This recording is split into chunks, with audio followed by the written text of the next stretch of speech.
Hey, good Everybody, morning. we are so excited to be here live with you. We're Sean and Allison from Spoken Garden. Hey, everybody. Hey, so yeah, this is a series for us that we just started. This is going to be our third interview of this series where we're interviewing the garden innovators, inventors, and just people out there doing all sorts of different things out there in the garden because we want to let you guys know and bring it to everybody's attention. So this is part of this series. So we're going to be talking to two experts from Pan American Seed here in just a minute. I know we are super excited. It's kind of going to be a fun behind the scenes of the seed industry a little bit. So we're going to talk about all things flower seeds and vegetable seeds and talking about Pan American Seed. So the people we're going to talk to today are going to be amazing. Two innovators from Pan American Seed who are Josh Kirschenbaum. He's a vegetable business and portfolio manager, and Marcus Jansen, who is the product development manager at Pan American Seed. So we're going to get them in here in just a sec. Yeah, let me get them So, in. well, Sean's inviting them Ball Horticulture, and they're described as one of the world's leading breeders and producers of F1 hybrid and open pollinated seeds. Yep, and they're coming on screen here, but really quick, we want to introduce them. So we've got Josh Kirschenbaum, who's the vegetable business. Oh, sorry. I just introduced them. Sorry. We're just excited. We're just excited here. Hey guys, welcome. Hey guys, how are you guys today? Doing great. How are you? Yay, we're good. We're so excited. Thank you so Yeah. much for your time today. Thank We're you. really excited to talk to you. Be here. Happy to be here. Always Yay. love to talk plants, talk gardens. I mean, we're Oh, yeah. talking gardening. Like, how could, Yeah, and really quick, where are you guys right now? Are you guys in a greenhouse? We are in a greenhouse. We're in Elburn, Illinois, which is about 40 miles west of Chicago. Yep. In the green Oh wow. Okay. Okay. our breeding and trialing facilities for Pan American Seed. Oh, that sounds like so much fun. Yeah, is that a big facility? It is pretty decent size. I mean, not only do we have our greenhouses where we do a lot of the research, but we have fields. So I don't know the exact acreage, but I think we're around 40 or so out here. Wow, that would be so much I mean, fun. how do you get anything done? You just walk around all day. Not a bad place to be in the summer when we have trials going on. It is like a quilt, a patchwork Yeah. of gorgeous flowering plants, vegetables as well. It really is a haven out here at Elbert. Oh, that sounds amazing. Sounds perfect. Well, we're so excited to talk to you. So we have a lot of questions to ask you, and we know that if anybody in the audience has their own questions, we would love to hear from you guys. So let us know in the comments, and we'll get to those a little bit later when we do the Q&A. Perfect. Yeah. Yeah. So first off, for both of you, I guess I should ask one and then we'll ask the other one here. So first, Marcus, can you tell us really quick in our audience, what do you do at Pan American Seed? Yeah.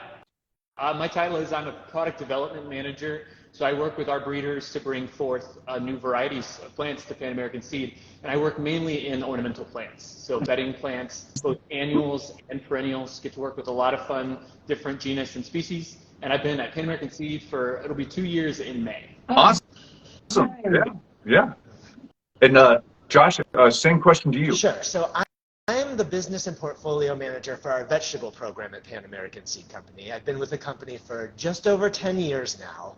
And what I get to do is kind of we're a very small team, and I get to work with both the R&D side of it, so the product managers, the plant breeders, which we can go into a little bit more later on the R&D side, and then I also get to work with the sales and marketing a lot and work with our customers on the business side of it. So making sure that we're introducing varieties that our customers and home gardeners are looking for. Oh, That sounds so wow, cool. What a sounds fun exciting, job, both yeah. of you. Yeah. Yeah. Not a bad way So- to make a living. Yes. I just, No. right. I know. I'm just still laughing. I'm like, I don't think I could get anything done there. I just walk around.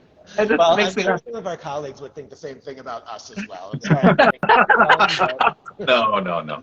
So, Marcus, can you give us in our audience, a little bit of a backstory about Pan American Seed? Just tell us a little bit about who they are, who you are. Yeah, so Pan American Seed within the Ball Horticultural Organization, or corporate organization, we are the company that breeds and produces seed, breeds items from seed, and then produces that seed and distributes that seed to growers all over the world. So we work, historically, our bread and butter, our background has been in annual flowering plants, but we've expanded certainly beyond that.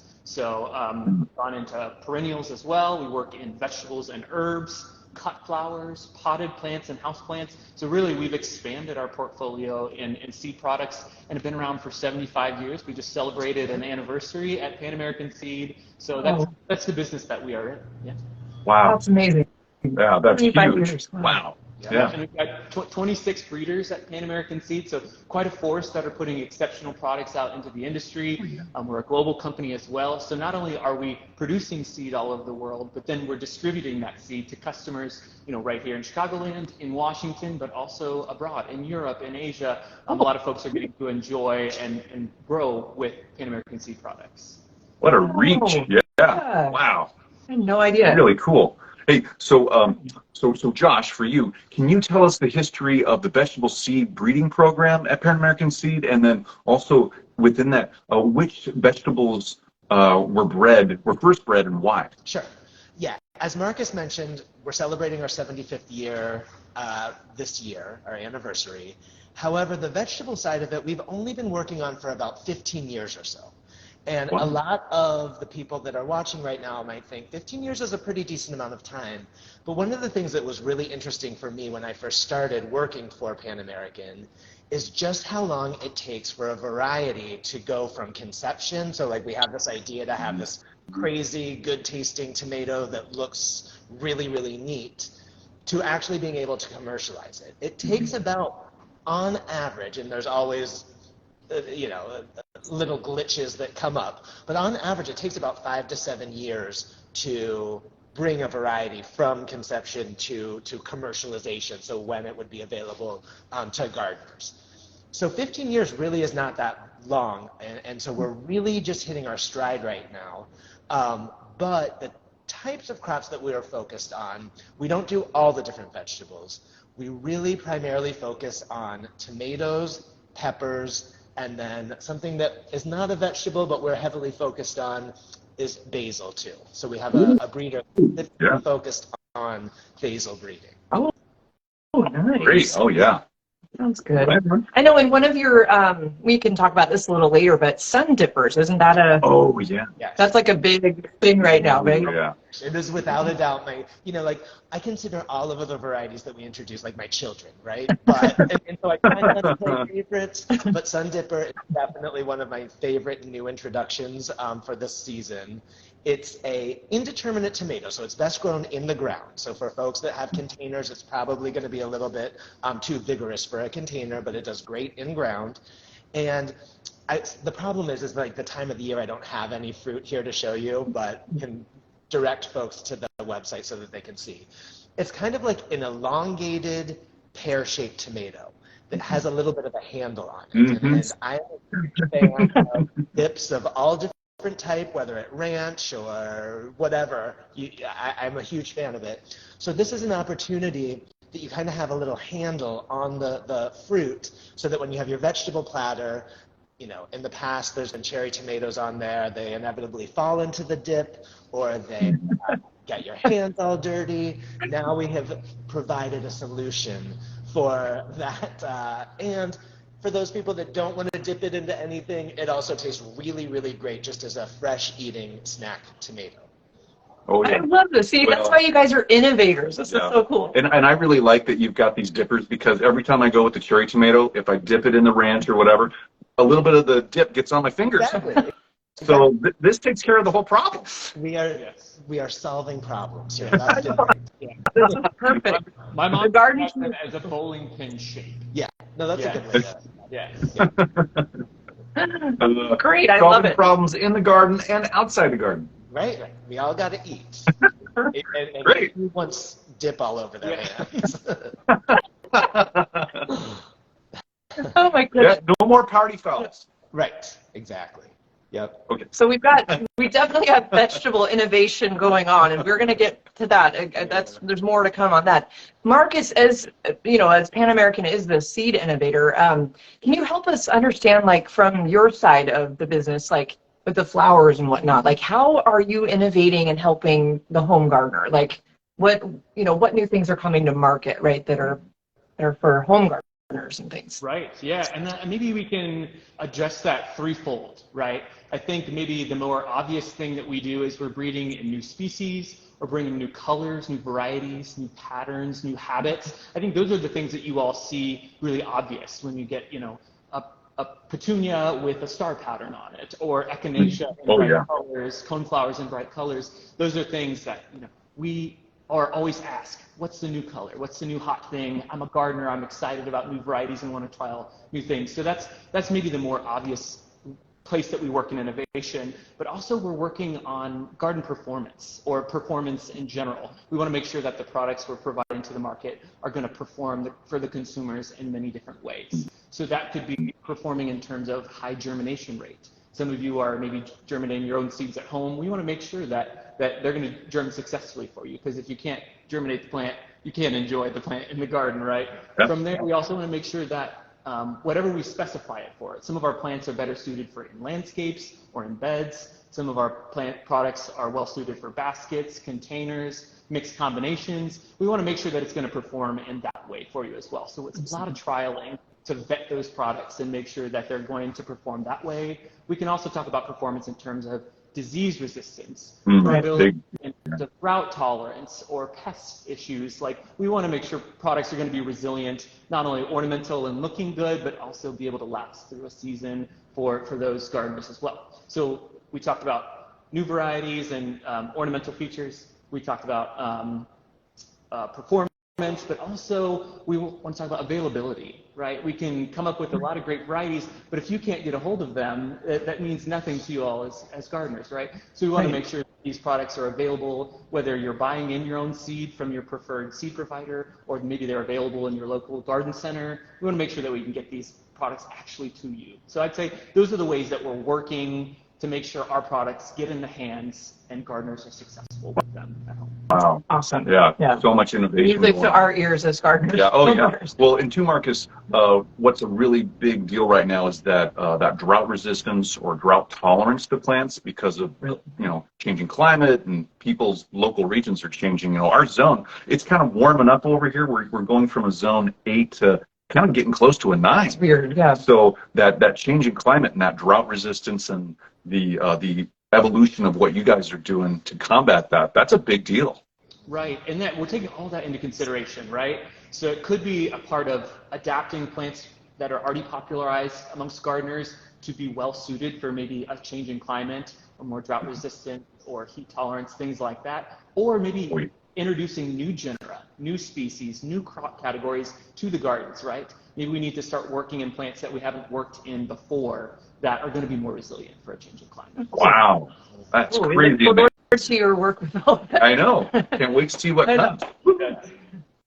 Yeah. So, Josh, can you tell us what trends you're seeing right now in the vegetable breeding right now, and then also coming up in the future? Sure. So one of the things that we specifically focus on at Pan American in our vegetable program is varieties that are suited for home gardeners, as well as some of the fresh market farmers. We're not necessarily looking to develop a tomato variety that can get flown 3,000 miles around the world and thrown against a wall and not get blemished. We're really, really, really focused on flavor is number one, because that's, we can develop the coolest looking tomato fruit, but if it doesn't taste good, then people aren't going to want to grow it again. So flavor is number one for us.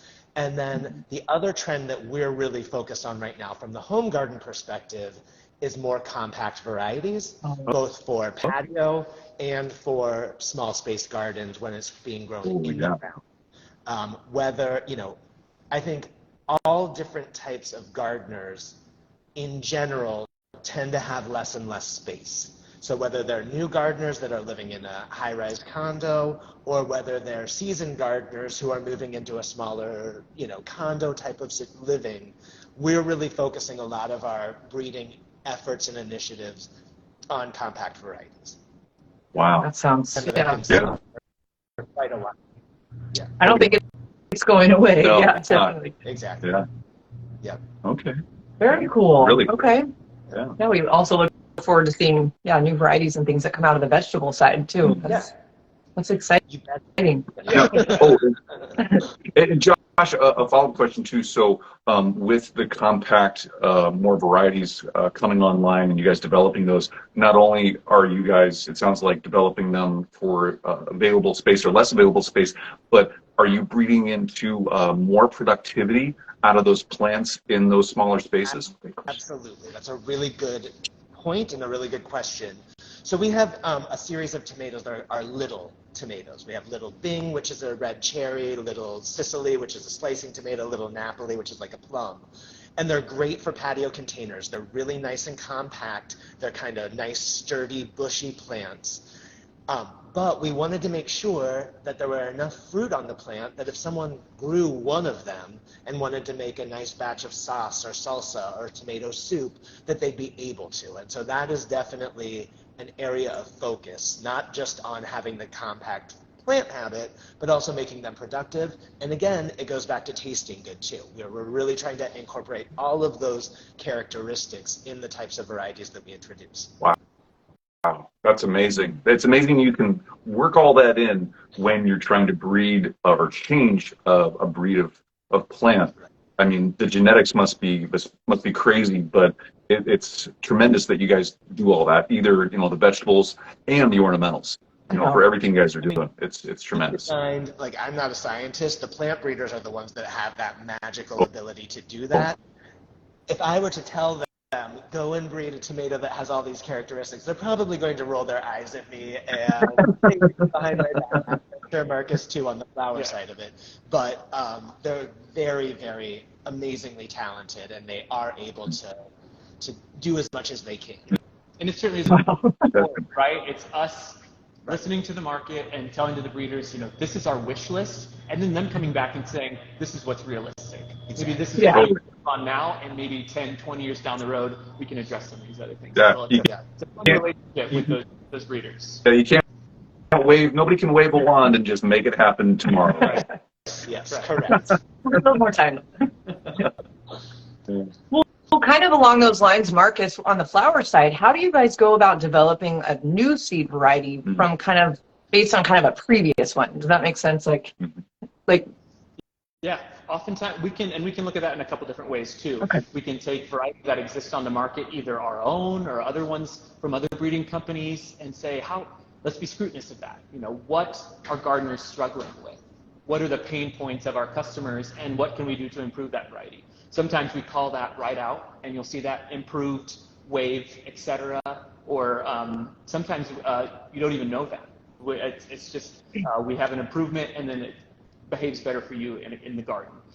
So that's a way that we take the problems we have and try to bring solutions to them with improved breeding. We can also look at taking some products that might be available only from cuttings at this point. There's a lot of plants that we struggle to produce seed on, and we have a challenge at Pan American Seed that, you know, could we maybe breed that plant to where you can produce it from seed instead of from cuttings, especially for home gardeners who are used to seeding products. You know, and it may be tough for you to get a hold of cuttings yourself to source cuttings.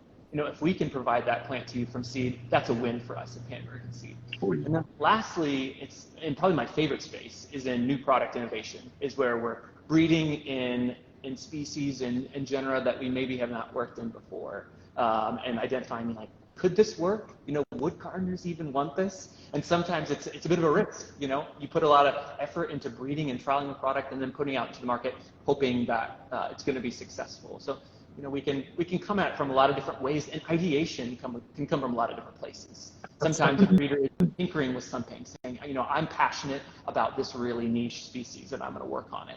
And sometimes it's very targeted. Me as the product manager or our sales team saying, we need X, Y, Z, and we need it as soon as possible. And then that gives the breeder a very targeted place to start. So ideation comes from everywhere. And that's why we love to hear from gardeners. We love to hear from growers, hear your opinions, because that ultimately shapes, you know, some of the direction, the efforts that we put into our projects. Oh, yeah. Oh, that's so cool. Wow. Yeah, that's fun.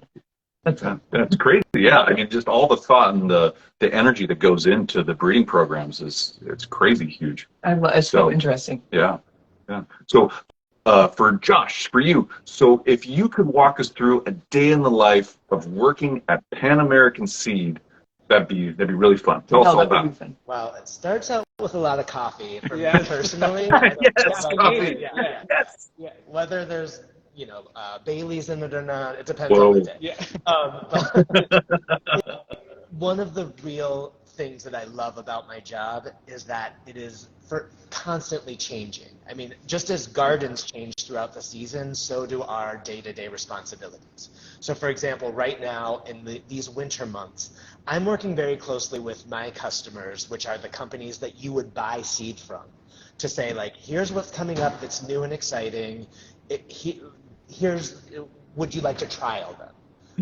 Or some of the fresh market farmers that I talked about earlier. I'll touch base with them and be like, hey, we've got this new pepper variety. Is it something that you'd like to trial? Later on in the season, summertime is when we are constantly looking at our own trials and then going to all of our customer trials too. We're also very fortunate being a global company that we have sites throughout the world that we could potentially go and look at some of our products that are being either trialed or producing seed of at this time of the year, just because it's a much warmer climate somewhere else, So it really does change. I could even day to day at this time of the year, it's different constantly. But obviously, with it being cooler months, I'm spending more time in the office interacting with customers, whereas as things warm up, it'll be a lot more outdoor time. Oh, good. Okay, yeah, you get that field time, get to see those trials. So, That's really fun. That sounds really fun. Yep. Marcus, same to you. Like, what's a day in your life look like at the seed company? Different every day. That's right. Josh hit it right. And we, as product managers, like to say that our job is about 50% green and 50% screen. So we get that good time in the greenhouse or out in the fields and in trials, interacting, shaking hands with plants. What really brought me to horticulture is that I love being with plants. If I didn't have that might be tough. But then we spent 50% of our time in meetings, interacting with customers, interacting with our internal teams, maybe diving into a spreadsheet, doing some analysis. So it's a good balance of both worlds. But we spend a lot of our time as product managers coordinating trials, setting up trials either internally at our own trialing stations, setting up trials with our breeders, setting up trials with external growers, and then helping to evaluate those trials, collect some data, and that influences our decision. Because as product managers, we're the one who has to keep that product moving along in the pipeline, try to get it to market. As Josh said, a lot of these products are like our children, and you get them as babies at infancy. You just want to see them grow and graduate from our programs and go out into the market. So I get attached to some of my products. I'll be guilty of that for sure. But it's just keeping them moving. So oftentimes it's emails throughout the day where they need a decision. They need someone to be the representative for that product and say, yes, no, give me guidance on this or that. So it's been fun. In product development, we wear lots of hats. We say they call us the cog of the wheel. We're the center of all the spokes of the wheel come into us at some point. So it's nice to be able to sit at all those tables and be the voice of these plants. Oh, yeah. Really. To be a part of all that just sounds amazing. Right. And if you would have asked me in high school or even in college, like, do you think you'll be a product manager? I would be like, what is a product manager? From company to company, for sure. But coming to Ball, it's been nice that that this is an option for me. My background is in horticulture. My degrees are in horticulture. So this is, I always thought I could maybe be a grower, maybe I could be a landscape designer. Like, what career options do you have in horticulture? And this just happened to meld all my aptitudes and what I love to do, working with plants, people, getting to shake hands with plant breeders. It's been a fun place to be, a cool job. Oh, that sounds wow. Awesome. Yeah. That sounds like so much Sounds fun. like a perfect match. Yeah. And I also, though, when friends ask me what I do and I tell them and they think that it's just this most amazing thing, and we are very, very lucky. That being said, I don't go skipping through fields of organic tomatoes all day, getting to eat fresh produce, and Marcus doesn't skip through a flower field sniffing beautiful smelling flowers. There is the balance. Right. I don't want to. Yeah. Yeah, that's funny. Oh yeah. Yeah, there's the enjoyment, but there's also the work that needs to be done. Exactly. Yep. Correct. Right. Yep. Totally. That was funny. That's funny. That's a great analogy. So Josh, for you, tell us and our audience just a little bit, some more about your favorite veggie seed innovations that are coming out of Pan American Seeds and why. Okay. Again, it's a little difficult with all these children, but a few of my favorites in each of those, or one of my favorites in each of those categories. On the pepper side of it, we have a variety called Candy Cane Chocolate Cherry, which is a striped sweet pepper. It's kind of like a snack shape. And it starts out, the fruit will start out like a green and cream stripe on it. And then as it matures, it'll be a red and a chocolate stripe. And so when it's fully mature. And so it just looks really cool. It tastes great. The other benefit to it, in my opinion, is it has variegated foliage. Along with the striped fruit, there's also variegated foliage, so it makes a really nice ornamental, edible, dual-purpose type of plant. And it's got a very nice sweet flavor. And we were talking about innovation. There's really nothing else out on the market like that right now. That's so cool. You know, when I was thinking about this before we met today, I'm like, okay, because the tomato that I'm going to be talking about is called chocolate sprinkles. So I don't know if it's because yesterday was Valentine's Day or that I just like chocolate, but the tomato that's in our assortment that I really love is chocolate sprinkles. And it's a cherry tomato that has kind of a dark green red striping on the fruit. It's really, like, I love sweet tomatoes, don't get me wrong, but this one has more of a balanced acid sweet flavor to it. It's another indeterminate variety, which means that it's best suited for growing in the ground, but it's super productive. It looks great. It tastes great. It's disease resistant. So it kind of looks like an old heirloom tomato, but we've added in modern day benefits that will make it a lot more enjoyable for a gardener to grow potentially, because there's not as much disease pressure and there's a lot more fruit and that type of stuff. And then lastly, on the basil, unless you have did you have a question? Well, I want to hear about the basil too, but the first two, all three of these, can you tell us where, if these are available on the market, and Absolutely. Where people could find them, like today, if they want to go look at them? Like chocolate sprinkles. Like right now. Yeah, I want to go look at these right now. Yeah. So you bring up a really good point. Whether it's flowers or vegetables, Pan American Seed, we don't sell directly to gardeners. We don't sell directly to any growers. We sell our seed to the companies that you would buy seed from. So any catalog or online store, those are our customers. And so many of your audience might never have heard of Pan American Seed before. That's okay, because we don't sell directly to gardeners. Hopefully you've heard of chocolate sprinkles or candy cane chocolate cherry or whatever else. Wave petunia, for example, sorry. Yeah. Oh, yeah. Yeah, it's coming up. Yeah. So one place would be to go to where you would buy seeds in packets, catalogs, online. But then also, hopefully, you'll be finding a lot of our genetics, both on the vegetable and flower side, at garden centers, wherever you're located. So that's where you can go and find them. And certainly doing some internet searching will help get you to find them a little bit quicker. Okay, thank you. Sure. Thank you. But can you tell us, you mentioned the basil, can we hear a little bit more about that? Okay. All right, sorry. So we have this Everleaf series basil, which is basil, if you've ever grown it, it will grow, and then once it starts to flower, it stops producing more leaves, and then the flavor gets a little bit more bitter. So one of the things that we have done is created really, really late flowering basil so that you, as a home gardener, can harvest it all season long. We have a few different varieties in our Everleaf series, but like Everleaf Emerald Towers, for example, it will flower 3 months later than a standard basil. Whoa. Definitely places in the country where it will not flower all summer long. It's got this beautiful upright columnar habit. The leaves are just like stacked right on top of each other, so you're getting a ton of leaf material to make pesto or burrata or whatever. And it's just a really, really nice season-long performer. So we have a Genovese type within there, and then we also have a Thai basil too. That's an Everleaf.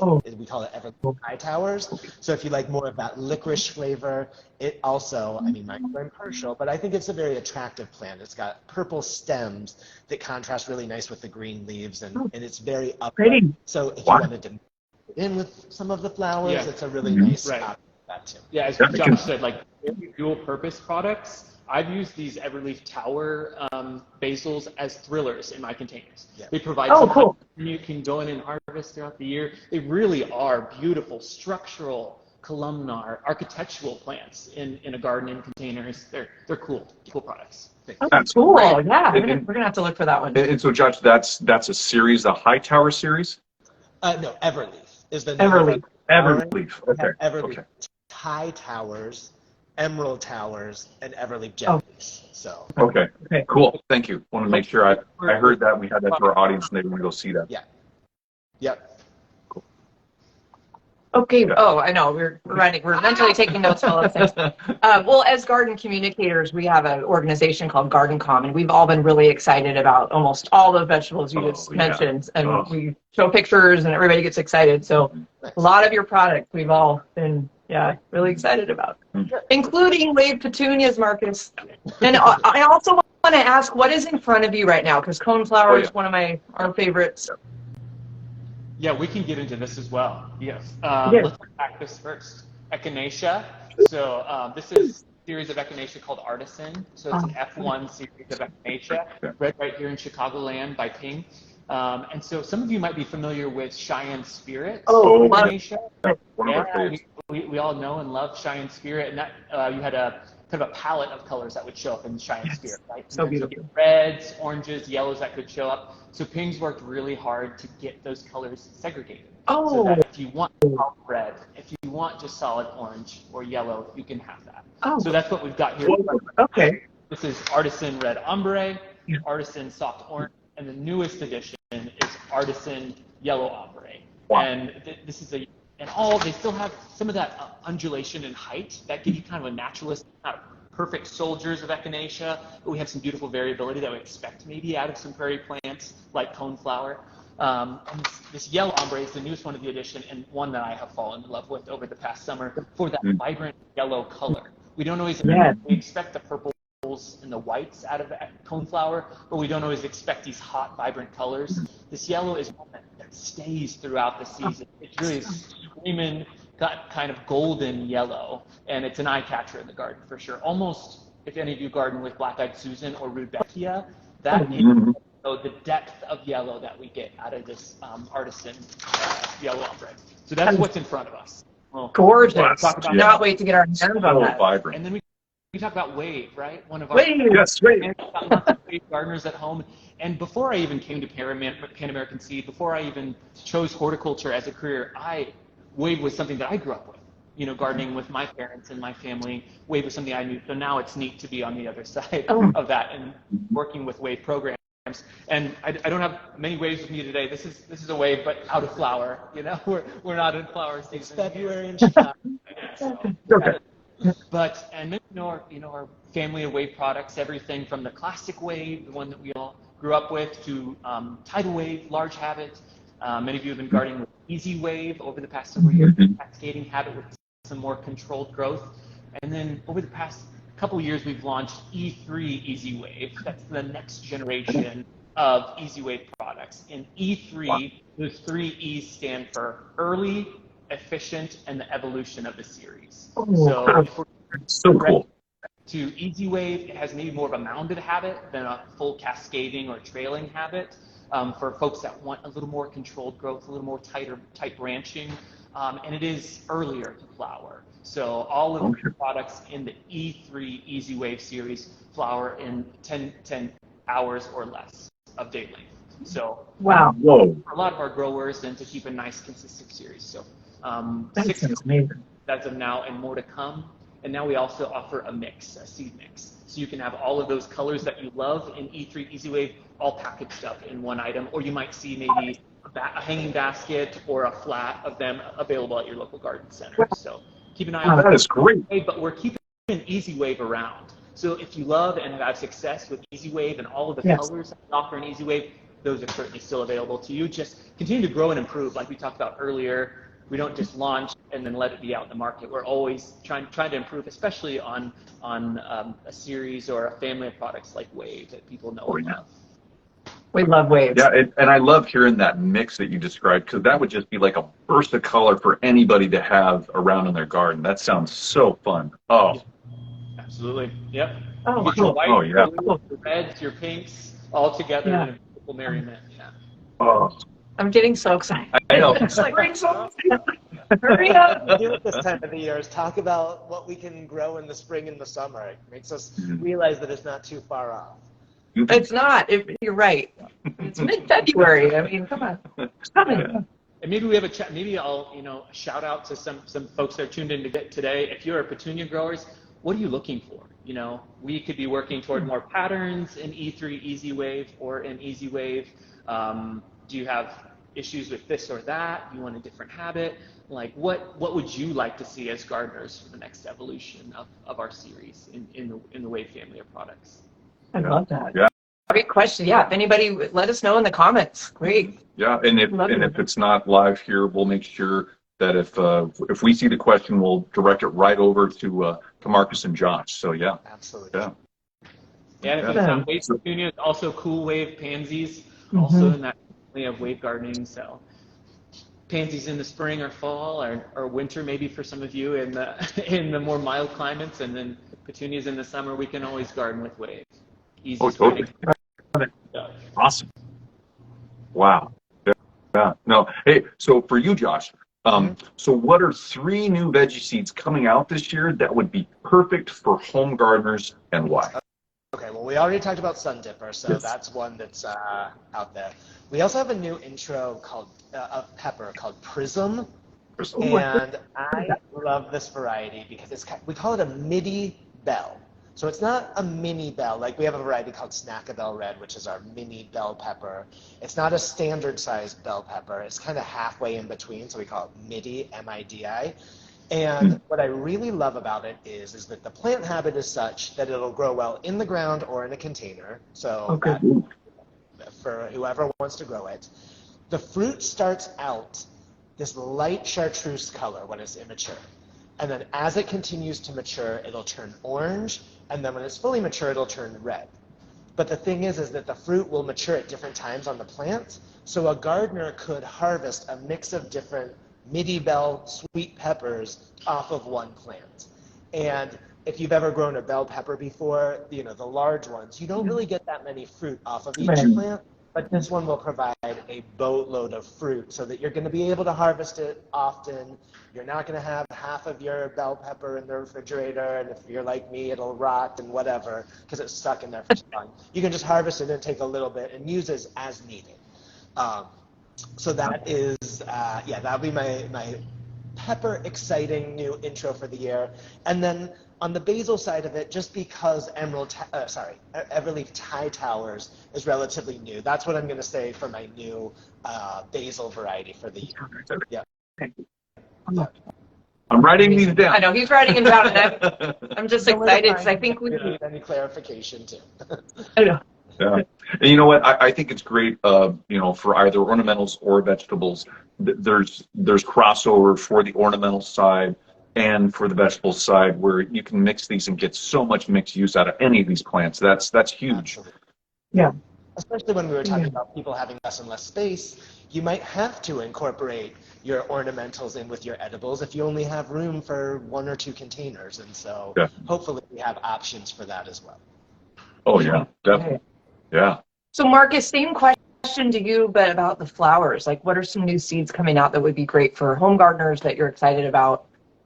Sure, and I think I'd like to feature maybe some that folks can have success with if you've been gardening your whole life, or if you're a brand new gardener. There's, great. Good. Products that can be good for everyone. I compare my grandmother to my younger brother who's 21 years old and a college student, and if he can handle that product, watering it only twice on his college apartment balcony, but then grandma can also have success with it, and she's been gardening for 50 years. Like, that to me is a good item. So we'll start off with that's a win. We have a brand new series of begonia called Hula, and I was thinking, do we really need more begonias on the market? But this truly is a unique begonia. It's an interspecific begonia, multiple species worked into the breeding of it, and it is the first true spreading begonia. So a begonia, we talk about spreading with wave petunias and pansies and things like that. This is a begonia that has that branching habit and that spread, that drape that we like to see. So it's great for hanging baskets or great for a landscape. Really fills in a landscape very fast. So 4 colors in that Hula begonia series. There's a red white bicolor, a pink, and a blush. So, and hopefully more colors, but it's got some unique habit and really fills in beds quite fast. So it's gained some popularity amongst professional landscapers and home gardeners alike. So, Amazing. tough plant, right? In our tough summers, if you go away for a weekend and you come back and you didn't get those plants watered, a begonia is one that really can handle some of that abuse or stress in the garden. Good. Yeah. Yeah. So that's Hula begonias. Also talk about a couple new coleus that we have to our premium sun coleus series. Yes, coleus is growing more and more popular every year, and lots of gardeners having success with coleus. We have a series called Premium Sun that can handle sun and shade applications. Oh, wow. So 2 new varieties, one called Ruby Heart. So that's kind of a red burgundy type leaf with a chartreuse edge. And then the underside leaf is also kind of chartreuse green. So really brings some brightness to the garden, lifts some color out of the shade, but still has great texture, big bodied plant that can handle full sun. So that's Ruby Heart coleus. We'll touch on Coral Candy, a brand new coleus. Oh, yeah. Gotta ask about that. AAS winner. It recently was just named an AAS winner, All-American. It's got a serrated leaf to it, and it's got some coral tones, some like coral pink colors that come right through the leaf. It also has some deeper kind of maroon tones and some green in there as well. So really a neat plant, both, again, premium sun for sun or shade. So Wow. coleus that are coming your way. Also touch on a perennial. We breed lots of perennials at Pan American Seed. One called Bluezette. So Bluezette is a Perovskia or a Russian sage. So maybe with Russian sage, great, blue, purple flowers, big habit, very wispy in the garden. Maybe you had experience with blue steel or denim and lace. There's a lot of great varieties on the market, but Bluezette is compact in habit. So more branched, a little earlier to flower, and you can maybe bring that Russian sage to the front of the bed instead of that big kind of gangly plant that we oftentimes put in the back of the bed. And again, talk about things that are adapting for heat stress or drought tolerance. Perovskia or Russian sage is one that's really great for those types of applications. So keep an eye out for Bluezette. So I could go on and on. Lots of good varieties coming, but I'll cut myself off there. I will also say the big guy that doesn't have a lot of experience with flowers from seed. Am I correct? Like begonias are a little bit better if you wanted to go and buy the plant, just because it takes a really long time from seed. Right. So hopefully, like that Hula, you'll be able to go to the garden center and get, and save yourself a lot of time, just because they're very, very slow from seed. Let the greenhouse growers do the growing of that one, and then focus your seed startings based on something else. Oh, yeah. Great tip. I know great point. we're really excited. We're going to be trialing some of the coleus, the coral candy, this spring. So we're excited to try that out. And the pepper prism, I believe, is coming our way too. So we'll be reporting back to you guys in the audience about that, and definitely be looking at your garden centers or favorite seed suppliers. Oh yeah. Yeah. So Josh, for you, what's next on the vegetable side of things for Pan American Seed? For us, we're really, as I mentioned before, working on innovative, compact varieties on tomatoes and peppers is definitely one of our areas of focus. We have a line that we introduced a few years ago called Kitchen Minis, which are even more compact than your standard patio varieties. These are things that you could grow in a 6-inch container and put it on your windowsill and harvest fruit off of it right in your kitchen, or on a sunny patio table rather than a patio container. Wow. So that's giving folks who don't even have a garden or a patio an opportunity to grow their own food. And so that's an area we're going to continue to work on. We're actually introducing a cucumber this year, which, if any of you have ever grown a cucumber, they're vining plants. We have a cucumber that stays really, really nice and compact. It also will produce cucumbers without needing insects to pollinate it, so you don't need to let a box of honeybees out in your kitchen or anything. And they're just really, really nice and sweet and crunchy snack type of cucumbers. So that's really, in general, we're definitely putting a focus on more compact varieties, even compact varieties for your garden too. Determinate varieties are varieties of tomatoes, for example, that tend to stay more bushy. They produce a lot of fruit all in a relatively shorter amount of time, so we're working on that. And then on the basil side, we're working on adding some disease resistances into our basil varieties that is also extremely exciting. Wow. Really cool. So much innovation. I know. That's huge. There's Crazy lots good. of exciting things, and as I mentioned when we first started, it takes a lot of time to develop these varieties, and just knowing what's in the pipeline is always really exciting from our perspective, because then we can start thinking about the next things that we want to put in the pipeline. Oh, yeah. There's always a nice Yeah, one what's step. next? Yep. Yes. That's great. Thank you, Josh. Patience. Yeah, Because, that's the hard part. The moment I see something and I just want it right then, but Right. we can't get it, I you know, know. it might take 3, 4, 5 more years to get it to market. So I have to keep the secrets, It's right? challenging. You can be excited, but you got to keep it all Keep it inside. inside. Want to share it. Speaking of also what's next for vegetables, what about flowers and the perennial side of things? What are some new, or what's next for that stuff? Sure, I'll echo some of the messages that Josh said, right? Our consumer of plants, that generation is changing, right? Less and less folks that have availability to a yard or garden space or bedding area. So trying to, adjust some of our scope to give some more attention toward containerized gardening or potted plants that can handle indoor, both flowering, foliage items that can handle indoor, house plants, also cut flowers, right? Folks that don't have a yard, they might be able to enjoy a flower arrangement and things like that. So helping anyone at any stage of their life, in any living situation they're in, to enjoy our plant products and things like that. So adapting some of those efforts, but then for those that are gardening in beds, remember that is our bread and butter. Annual and perennial flowering plants, continue to improve the performance of those through disease resistance, garden performance, resilience, again, like improving those parameters so that folks in a changing climate, in a changing day, can still have success with our products in the garden. So that's where the future's headed, and excited to be a part of that, right? As a young professional in horticulture, to be able to see how that arc is changing of our industry. Wow. Oh, really? Yeah. Super exciting. We're excited to watch it happen on our end Yeah. too. Let's see where you guys go next. Exciting.